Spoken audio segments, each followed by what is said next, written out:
فاستجب لدعائي. Balanbal. As you can see from these pictures taken in Balanbal, which is located in the province of Galgaduud in Somalia, is one of the poorest, less developed areas in the province, and generally in the whole of Somalia.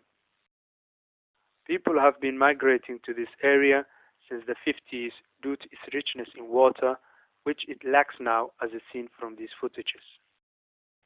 Among the other things the area lacks are educational institutes as well as basic healthcare system. Balanbal has now a secondary school and some assistance with medical supplies, which is provided by Iqra in partnership with Balanbal Development Association.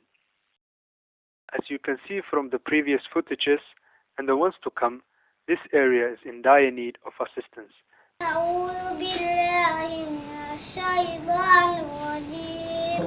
بسم الله الرحمن الرحيم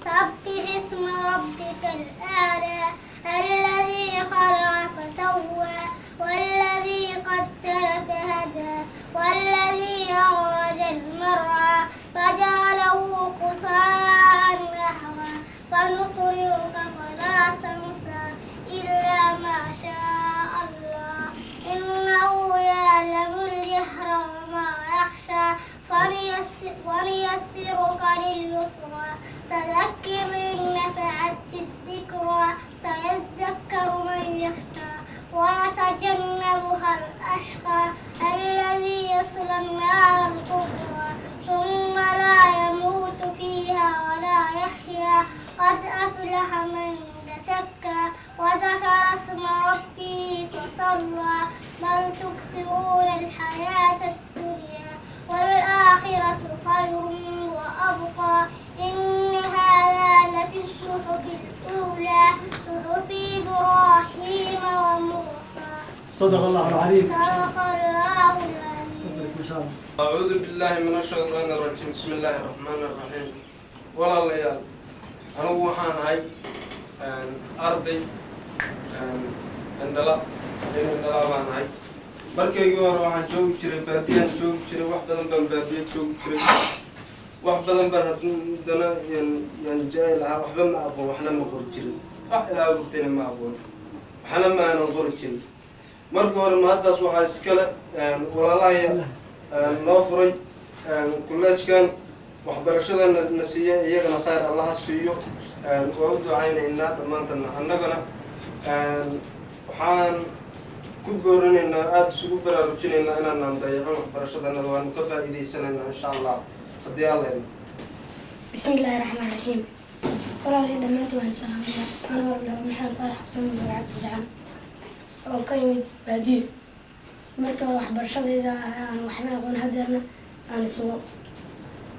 والله أنا جي وحنا برينا الله. الله غير عظيم. لما عندك وحبرشة سنة أنا كارنا كفاية سنة معنيشنا لما أنت والله خير عظيم. Please help us and contribute in any way you can to help these children get a basic human life conditions which we all hold dear. After all, who wouldn't want to help a child get a basic schooling?